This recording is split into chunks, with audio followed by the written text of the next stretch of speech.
এই জীবনে তো কম জানাজা পড়াই না, এই জীবনে কম লাশ কবরে রাখি নাই। চোখের সামনে নানি নানা দাদা দাদি চলে গেল, কত বন্ধু চলে গেল। এক ক্লাসে লেখাপড়া করেছি, কত আড্ডা দিতাম, আনন্দ করতাম। আজ অনেক আমার ক্লাসের ভাইরা নাই। ও আল্লাহর বান্দা, এক সাথী ভাই আমার বড় আপন নাই। লেখাপড়ার পরে এখন বয়ানে নাই না গেছি, আর মোলাকাত নাই, মোবাইলও নাই। খুঁজতে খুঁজতে একদিন বাড়ির দরজায় ঢুকলাম। আমার অমুক ভাই আমার এক ক্লাসের, কোথায় বাড়ি? খুঁজা বাড়ির দরজা দিয়ে ঢুকে নাম জিগাইলাম, কাহাই বাড়ি তার, কোথায় আমার ভাই, একটু তার সাথে মোলাকাত করব।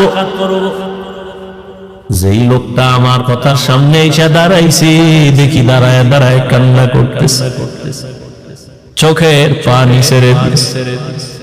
আমি বললাম, ভাই আপনি কে, কেন কাঁদেন? বলে, আপনি যার কথা বলতেছেন সে আমার কলিজার আপন ভাই। কয়েক মাস আগে তিনি দুনিয়ার থেকে চলে গেছেন,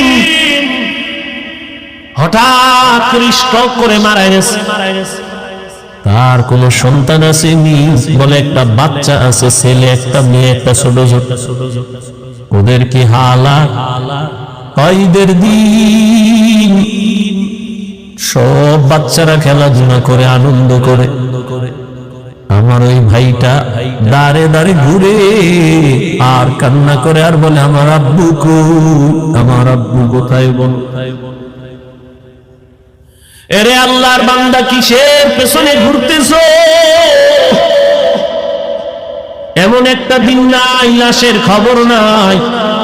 কত মানুষ ঘুমাইয়া এমন ঘুমে চলে গেছে আর উঠে নাই। তুমি যে আগামী বছর বাঁচবা, বয়ানে বসবা, তার কোনো গ্যারান্টি নাই।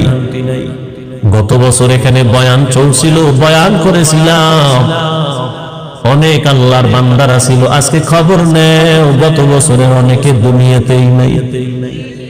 কি আগামী বছর বয়ান চলবে, এই জায়গা যারা আছি, কে থাকবো কে থাকবো না কোনো গ্যারান্টি নেই। ও আল্লাহর গোলাম, ও যুবক বাবারা, ও পর্দার আড়ালের মা বোনেরা, মাইকের আওয়াজ কানে যায়, গল্প করে করে তো জীবনে কম গল্প করলেন না। আজকে কি একটু দিনের কথা শুনবেন না রে মা? জীবনে তো রাত মোবাইল চালাইয়া চালাইয়া রাত কম কাটান নাই। জীবনে তো কম আড্ডা দেন নাই, গুনাহ করেন নাই, তামাশা কম করেন নাই। আর কত কোন দিন যেন আজরাইল এসে হাজির হয়ে যায়, জীবনের আড্ডা শেষ।